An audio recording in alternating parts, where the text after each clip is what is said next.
The very same day Claire got engaged to the man of her dreams, she handed me a one-way plane ticket to the Southwest.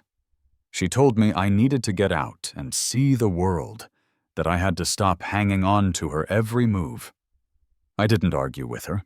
I just nodded and said, okay, doing exactly what I was told, like I always did. After I boarded the plane, I heard one of her friends ask her a question that stung. She asked what would happen if I never came back. Claire just laughed it off, scoffing at the very idea. She asked them if they really thought that was a possibility. Her whole group burst out laughing, agreeing with her. They talked about how I was completely under her thumb, how I loved her with every fiber of my being. To them, the idea that I could leave and stay gone was impossible. They couldn't imagine a world where I didn't return to her side. But they didn't know the truth. I really never went back. I completely disappeared from Claire's life. Much later, looking tired and worn out from travel, Claire eventually found me. She begged me to come home with her. But before I could even get a word out, a pair of arms wrapped tightly around my waist from behind, making it clear I belonged to someone else now. A voice said, "In your dreams." It all started when I was walking through the front door after dropping off a package. Claire and Todd were coming down the stairs together. I didn't catch what they were talking about, but they both had smiles on their faces, sweet enough to make anyone sick with jealousy. Claire called out to me, telling me to wait a second because she needed to talk. I was trying to slip past them without a confrontation. I stopped and looked at her, asking what it was. My voice was flat, completely void of emotion, like I was speaking to someone I had never met before. Claire flinched, noticing the tone, but she didn't dwell on it. She walked over to me, holding Todd's hand tightly. She told me that she and Todd were getting engaged. She paused for a moment, looking like she was having a hard time finding the right words for the next part. It wasn't until Todd tugged on her sleeve, clearly impatient, that she continued. She told me she had bought me a ticket to the Southwest. She said I should go have some fun for a few days and come back when I was ready. Then she looked at me with a serious, thoughtful expression, her forehead wrinkling.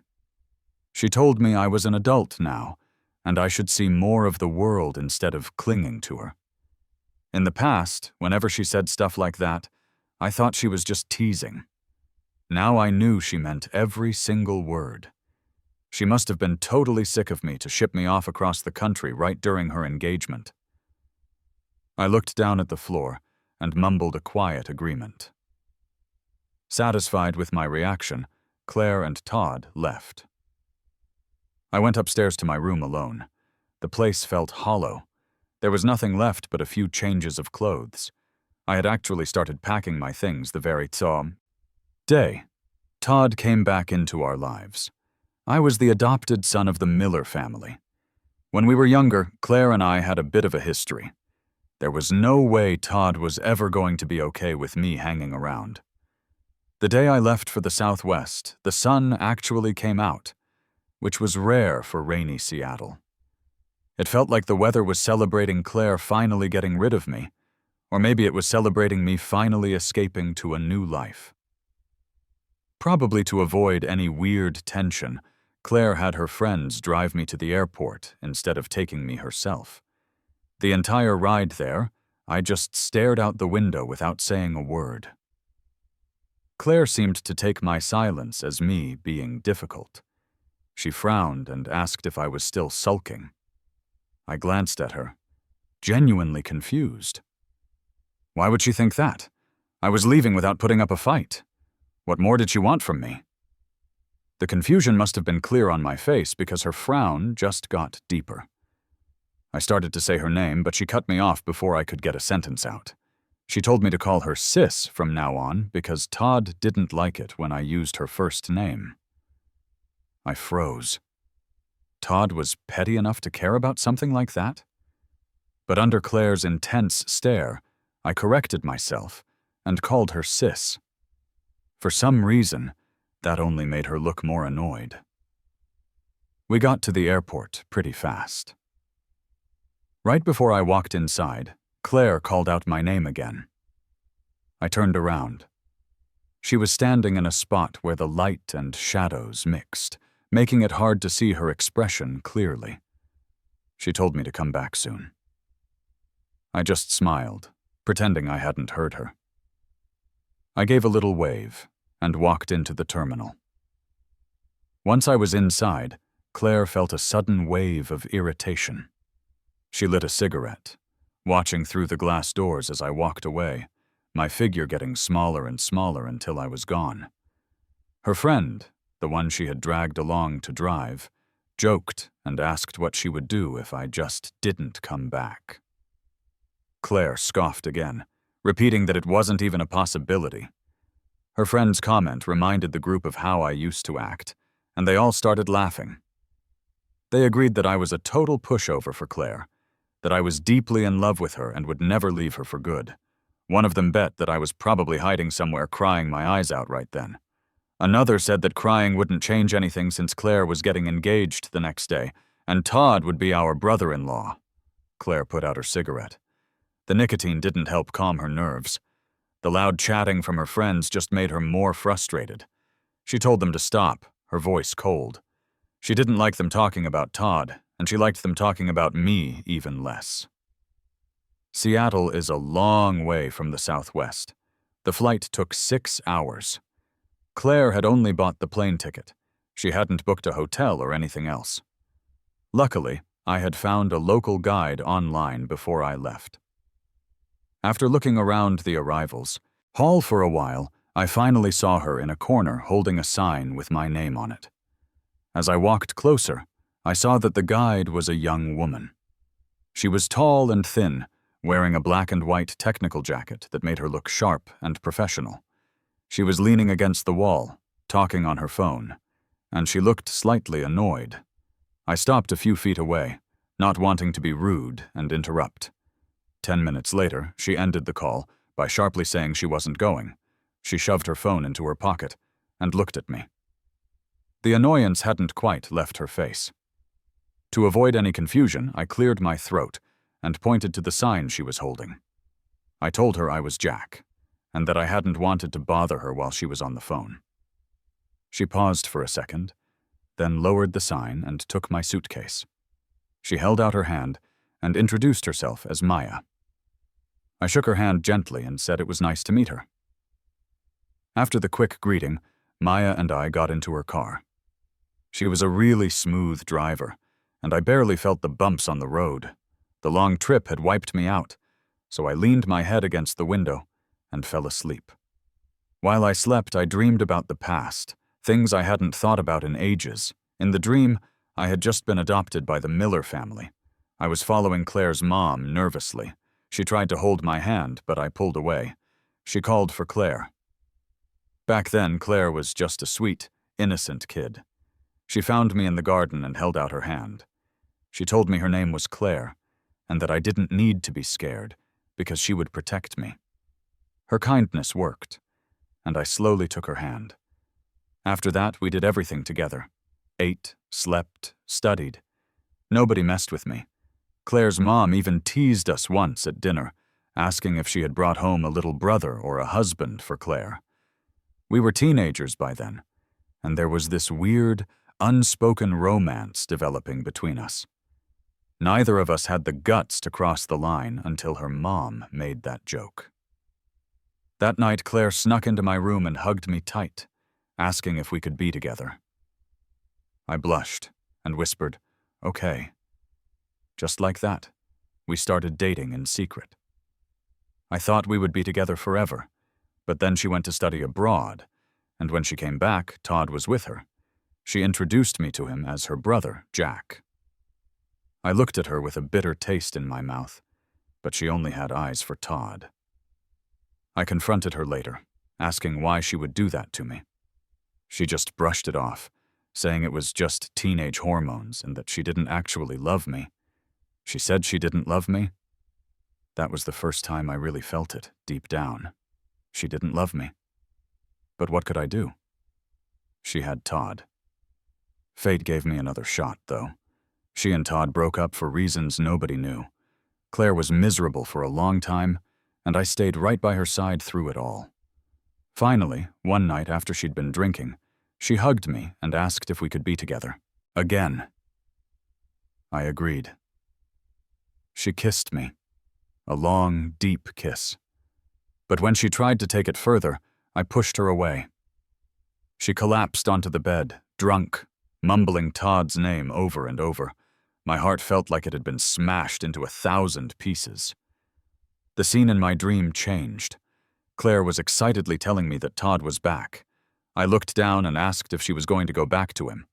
Her face got stiff for a second, and she told me I knew she had always been in love with Todd. I asked her about me, if I was just her brother again. She nodded, looking uncomfortable. I looked down and let out a sad laugh. She wasn't the girl who promised to protect me anymore. I don't know how long I was asleep. When I woke up, Maya's car was parked in a lot. Outside, the lights were bright and there were people everywhere. Maya didn't say anything. She just handed me a tissue. I looked at her, confused. I touched my face and realized it was wet with tears. I was embarrassed. I grabbed the tissue, wiped my face messily, and hurried out of the car. Losing it like that in front of a total stranger was humiliating. Maya called out to me to wait. I turned back, surprised. I didn't think we had any plans for the rest of the day. She told me she would take me to get some food. Her voice was soft, which helped calm me down. I said okay. Maya took me to a local place that served regional food. I rested my chin on my hand and looked around. It wasn't fancy, but it was cozy. I looked back at Maya. She was looking down at her phone, swiping through the screen with a little frown on her face. She only locked her phone when the waiter brought our food. I told her that if she had something to do, I could eat by myself. She glanced at me and smiled, asking if I was always this considerate. I told her I just didn't feel comfortable eating with strangers, and I was worried she had important business. She joked about me being considerate, and the corner of her mouth turned up a little. She seemed to think I was hard to get along with. The restaurant wasn't far from the hotel Maya had booked for me. I followed her silently. She was tall and walked fast. My leather shoes were starting to rub against my heels, and it hurt to keep up, so I started falling behind. These shoes were definitely the wrong choice for travel. I wasn't paying attention and tripped over a rock, twisting my ankle. I leaned against a parked car and tried to walk, but the pain was sharp. I stopped, looking down at my ankle, which was already swelling up. A cool voice asked from above me what was wrong. It was Maya. I told her I twisted my ankle. She asked if I could walk. I shook my head. She was quiet for a second, then patted her shoulder and told me to come on. She'd help me. I hesitated, but the pain didn't leave me much choice. I wrapped my arm around her neck and leaned my weight on her. She told me not to worry, that she wouldn't drop me. I didn't say anything. She supported me easily and walked, with steady steps. I glanced at her. Her smooth skin and sharp jawline were really beautiful. Claire seemed plain compared to her. It wasn't that Claire wasn't pretty. They were just different. Claire was like a delicate flower kept in a greenhouse. Maya had a quiet strength, like someone who had been through tough times. It was strange because she didn't look much older than me. Maya asked seriously if I liked what I saw. I smiled. Looking at her profile, I honestly answered yes. She stopped walking and looked at me. Compared to Claire, I was stunned. She asked if the name Claire, I said in my sleep, belonged to the person I loved. I told her not anymore. I didn't love Claire anymore. Maybe I had trouble letting go before, but now there was nothing left. I said no firmly. It felt like saying that word broke the chains holding me back. Maya raised an eyebrow and commented on how much pain I was in for someone I didn't love. I told her I was crying over how stupid I had been in my youth. She didn't say anything, just started walking again. After getting me to my room, Maya went downstairs to get my luggage. When she came back, she had a small first aid kit. I raised my eyebrows and asked if she was always this considerate. She opened the kit and said not nearly as considerate as me. I realized you couldn't judge a book by its cover. She looked quiet, but she had a sharp tongue. I rolled my eyes and leaned back on the sofa to check my phone. As soon as I unlocked it, messages poured in. It was Claire's friends congratulating her in the group chat. I copied the message and sent a generic "Congratulations on your engagement" too. The chat was moving so fast my message got buried immediately. Since I wasn't going back, there was no point in staying in the group, so I left it. My phone rang right away. It was Claire. She asked why I left the group and if I was still mad. It was loud in the background, so she probably wasn't home. I played with the hem of my shirt and asked if there was anything else because I was tired. She was quiet for a moment, then told me to get some rest. Just as I was about to hang up, she told me to come back soon. I hung up with a sarcastic laugh. She was the one who sent me away so I wouldn't ruin her party, and now she was telling me to come back. I tossed my phone aside and looked out the window. A voice asked why I was still there. I turned around. Maya was spraying something on my ankle. I asked why she was still there. Had she seen my melodramatic moment? She knelt down and started rubbing my ankle firmly. It hurt so bad I grimaced and told her to stop. She ignored me, saying I wouldn't be able to walk tomorrow if she didn't work it out. Her grip got softer, and I relaxed. It actually started to feel better. I asked her if she was a legitimate guide, massaging a male tourist's ankle at night. It seemed weird. She closed the kit and smiled strangely, saying that if I was looking for special services, she could provide those too. But it would cost extra. I was speechless at how blunt she was. She started to leave, and I grabbed the corner of her jacket. I looked up at her and said I'd pay extra. I don't remember who started it, but next thing I knew, Maya was on my bed. I tried to explain I was joking, but she grabbed my wrist and kissed me. I stared at her in a daze. She unbuttoned her shirt with a dignified expression. I stammered that I was kidding. She looked at me intensely and told me that goods once sold are non-refundable. She took my phone and transferred $1 to herself, calling it a forced sale. Then she leaned over me. When I woke up, it was sunny. Maya wasn't in the room. I checked my phone. My social feed was full of Claire's engagement party. There was a message from Claire saying she was getting engaged and would come get me in a few days. They were coming here? I stared at the ceiling. Maya walked in with the door opening. She was wearing the same clothes as yesterday. I got up awkwardly. She helped me to the sofa. I thanked her. She smiled and said she was responsible since she caused it. I cleared my throat and told her to think of last night as a fling and forget it. She looked me in the eye and asked if I meant it. I nodded. I said we should just go back to being guide and tourist. She laughed coldly and asked if I was trying to avoid responsibility. She told me it was her first time. I bit my lip and said it was mine too. She said she could take responsibility. I frowned. She meant marriage? She wanted to marry someone she'd known for a day? I told her I hoped our relationship would end there, and we could just be peaceful for the rest of the week. She looked cold and said, "As you wish."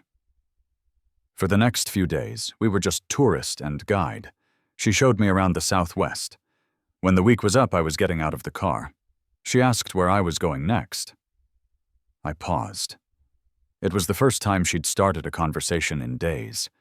I sat back down and said maybe Montana. She asked if I needed a ride to the airport. I said I might hitchhike.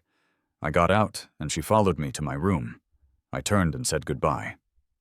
She looked at me with an unreadable emotion and said she wanted to come in. Before I could say no, she pulled me into the room and slammed the door. She trapped me against the door and kissed me. The distance we kept all week vanished. In the dark, she whispered that she liked me. I didn't believe it. I thought it was just lust. Meanwhile, Claire was at her party, staring at her phone. I hadn't replied. She almost lit a cigarette, but remembered I hated the smell. Her friends asked what was wrong, betting she was thinking about me. They realized I hadn't been around in a long time. The room got quiet. Claire felt uneasy. She decided she would just wait a little longer, and then bring me home. Back in the car, I woke up dazed. Maya had shoved me in the car at dawn. We'd been driving for hours. I asked where we were going. She said Montana. I asked why. She reminded me I said I wanted to go there. She drove 5 hours to a small town called Crestwood. She told me it was her home. Her home? The car stopped at a house. She told me to get out. I asked why we were there. She smiled and said nobody was home and she'd show me around after we ate. I napped in the afternoon and woke up to a woman smiling at me. She asked if I was Maya's boyfriend. I was confused. She said Maya was her nickname. I held back a laugh. I told her I was just a client. The woman looked annoyed and muttered that Maya had lied about having a boyfriend to get out of a blind date. Then she smiled and told me to make myself at home. This was Maya's mom. Maya came home in the evening. Her mom immediately ordered her to carry food outside for guests. I tried to help, but her mom told me to sit. Maya argued with her mom, and her mom grabbed a feather duster, yelling about the lie. I stepped in to stop her mom from hitting her. Maya's mom calmed down out of respect for me. Maya grabbed me and pulled me into a room. She pinned me and asked why I told her mom I was a client. I asked what she was thinking. She covered my mouth and leaned in close. She kissed my neck. I told her she was crazy. She wasn't crazy. She held me for a few minutes, then let go. I went outside. Maya's mom told me she organized this dinner to set Maya up with a guy named Greg. So that's what this was. I sat in a corner. Guests arrived, including a handsome guy in a red shirt. That must be Greg. My heart fluttered with jealousy. My phone rang. It was Claire. She sounded tired and asked when I was coming back because she missed me. I told her I had removed my name from the family registry and I wasn't coming back. She was stunned. She asked if I was just angry and promised not to marry Todd. I told her the problem was her, not Todd. She asked if I ever loved her. Just then, Maya walked out. Claire demanded an answer. I looked at Maya and said softly, I did. I used to love Claire, but now... Maya walked away. I sat there until dinner. There was a bonfire. Greg was playing guitar and singing. People whispered that Maya's mom set this up to lock Greg down for Maya. I felt out of place and slipped away to a meadow. I lay on the grass, looking at the moon. I opened a booking app to leave. Suddenly, my phone was snatched away.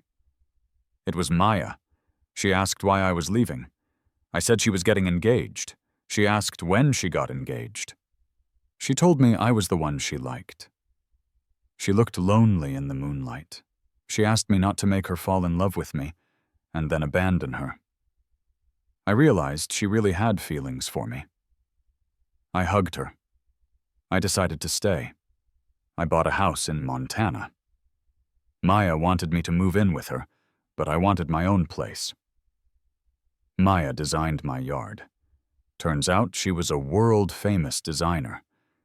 She showed me her awards. I asked why she was a guide.